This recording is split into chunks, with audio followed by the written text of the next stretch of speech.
अस्सलाम वालेकुम। इकोनॉमिक्स के तमाम स्टूडेंट्स के लिए मोस्ट इम्पोर्टेंट वीडियो, खास तौर पे मैक्रो इकोनॉमिक्स के स्टूडेंट्स के लिए।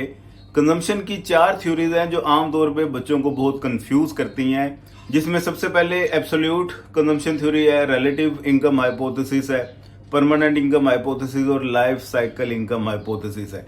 ये 4 थ्योरीज हैं जिनमें बच्चे आमतौर पे कंफ्यूज होते हैं। देखिए, कंफ्यूज होने की कोई भी बात नहीं है। चारों थ्योरीज की अपनी अलग कहानी है। जिस तरह एब्सोल्यूट इनकम थ्योरी की अगर बात की जाए तो ये J.M. कीन्स ने इंट्रोड्यूस करवाई थी। ये सारी की सारी थ्योरी इससे पहले कीन्स का जो साइकोलॉजिकल लॉ था उसी पे बेस कर रही है। उसका ये समझ ले कि अमेंड किया हुआ वर्जन है।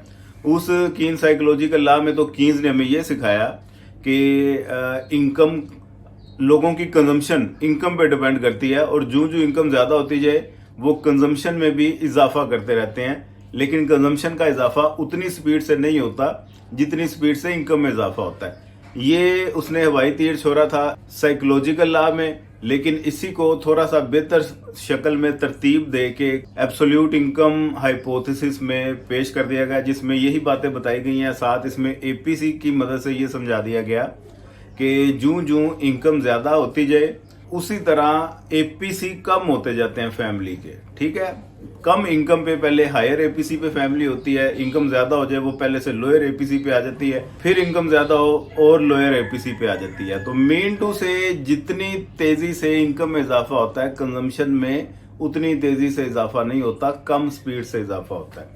ये बात थी एब्सोल्यूट इनकम हाइपोथेसिस की, जिसको एक ग्राफ की मदद से भी दिखाया गया, जो कि आपको ये नजर भी आ रहा होगा ग्राफ। अच्छा, इसके बाद आते हैं रिलेटिव इनकम हाइपोथेसिस में।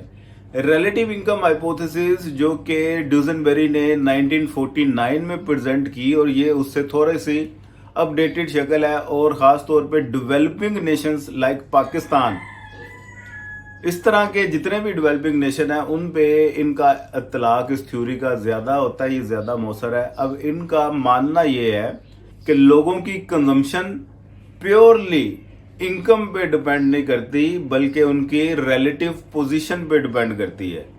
लोग अपने गिरदोनवा का लिविंग स्टैंडर्ड देखते हैं, उनका अपने स्केल मेट्स का लाइफस्टाइल देखते हैं, अपने नेबर्स का, अपने रिलेटिव्स का वो लाइफस्टाइल देखते हैं। उनको देखते हुए अपना लाइफस्टाइल एडजस्ट करते हैं और अपनी कंजम्पशन को सेट करते हैं।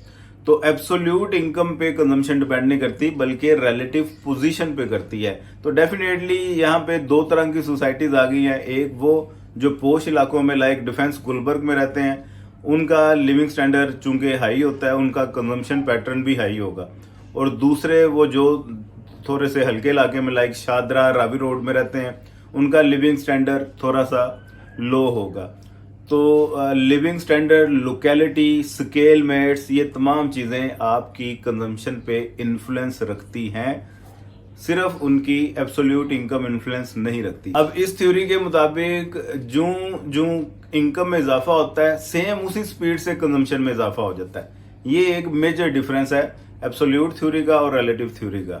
ठीक है, अब अगर मिसाल के तौर पे इनकम में 100% इजाफा हो गया, 2 से 4 हजार होगी इनकम, तो कंजम्पशन में भी 100% इजाफा कर देंगे। कंजम्पशन अगर 1800 थी, बाद में 3600 हो जाएगी।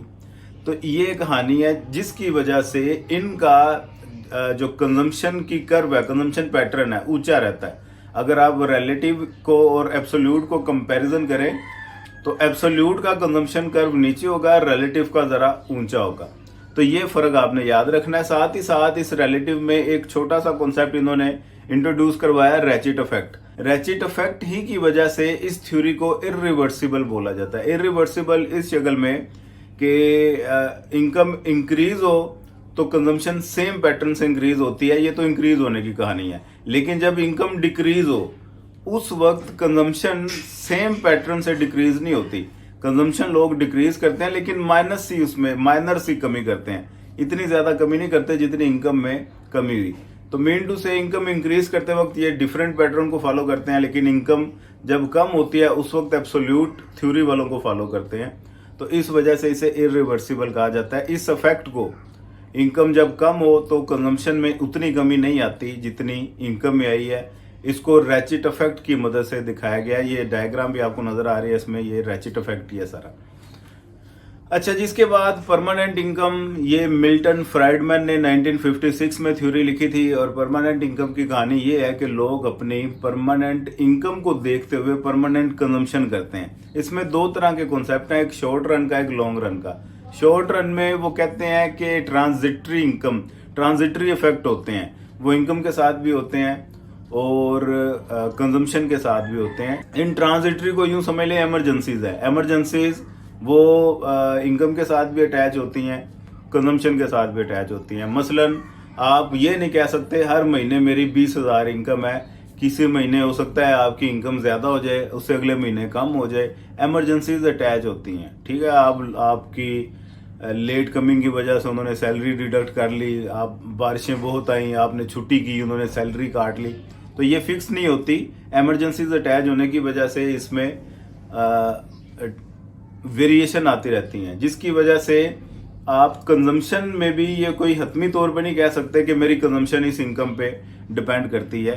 शॉर्ट रन में इनकम और कंजम्पशन का कोई रब्त नहीं होता। क्यों? क्योंकि इमरजेंसीज अटैच है दोनों के साथ। एक मंथ में हो सकता है आपकी इनकम बहुत कम आपको मिली हो, उसी मंथ हो सकता है कि कोई आपके फैमिली में इवेंट इस तरह का आ गया हो, कोई शादी, कोई फौतगी या इस तरह का कोई सालगिरह का इवेंट आ गया हो, जिसकी वजह से कंजम्पशन आपकी डबल हो जाए।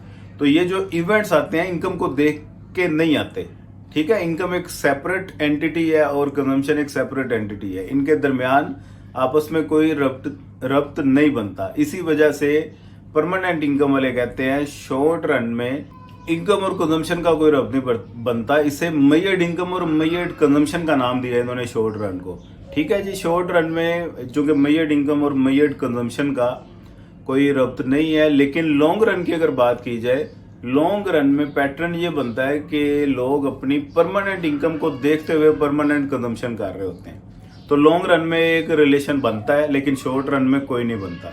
इसके बाद लास्ट में अगर बात की जाए लाइफ साइकिल इनकम थ्योरी की या लाइफ साइकिल हाइपोथेसिस की, तो इनकी कहानी थोड़ी सी डिफरेंट है। ये 3 इकोनॉमिस्ट थे जिन्होंने मिलकर ये थ्योरी पेश की। इनके मुताबिक कोई भी रैशनल माइंड रखने वाला शख्स वो अपनी लाइफ टाइम इनकम को पहले ही कैलकुलेट कर लेता है, उस लाइफ टाइम इनकम को देखते हुए अपनी लाइफ टाइम कंजम्पशन वो सेट करता है। मिसाल के तौर पे वो इतना आइडिया लगा लेता है कि मेरी कितनी एज है टोटल, मेरी वर्किंग एज क्या है और मैंने किस एज में जाके रिटायर होना है, रिटायरमेंट के बाद मेरी कितनी लाइफ है। अगर life time income life time consumption के इक्वल हो जाए, ऐसी कंजम्पशन को ऑप्टिमम लेवल ऑफ कंजम्पशन कहते हैं। अब हर शख्स उसकी ख्वाहिश ये होती है कि वो ऑप्टिमम लेवल ऑफ कंजम्पशन वो हासिल करना चाहता है। अब उसका एक फार्मूला है, वो फार्मूला क्या है? अपनी टोटल लाइफ को वर्किंग लाइफ में डिवाइड करके 1 साल की कंजम्पशन के साथ उसे मल्टीप्लाई करेगा, तो ये उसकी ऑप्टिमम लेवल ऑफ कंजम्पशन आ जाएगी। 1 साल उसने इतना खर्च करना है, तो हर साल अगर उसी रेशियो से वो खर्च करता रहेगा तो उसकी life time income life time consumption के इक्वल आ जाएगी। इसके ऊपर डिटेल में मेरी वीडियो बनी हुई है जिसमें ये तमाम कैलकुलेशन और फार्मूलों के साथ आप इसको सीख सकते हैं। बहरहाल कहानी मुख्तसर में इतने ज़हन में रखें कि इसमें मानना ये है कि life time income life time consumption के इक्वल हो जाती है। इंसान अपनी पूरी लाइफ का कैलकुलेशन अपनी एज का और अपनी इनकम का पहले से कर लेता है, उस हिसाब से अपनी कंजम्पशन को सेट कर लेता है और उसकी जो वर्किंग लाइफ में उसकी सेविंग है वो आफ्टर रिटायरमेंट की डिस सेविंग के इक्वल हो जाए। मजीद किसी को कोई कंफ्यूजन हो तो वो राब्ता कर सकता है। व्हाट्सएप नंबर आपको स्क्रीन पे नजर आ रहा है। हमारी ऑनलाइन क्लासेस भी कंटिन्यू है, नोट्स भी हमारे पास मैक्रो इकोनॉमिक्स के बड़े ऑथेंटिक अवेलेबल है। किसी को चाहिए और राब्ता कर सकता है। दुआ में याद रखिएगा। खुदा हाफिज।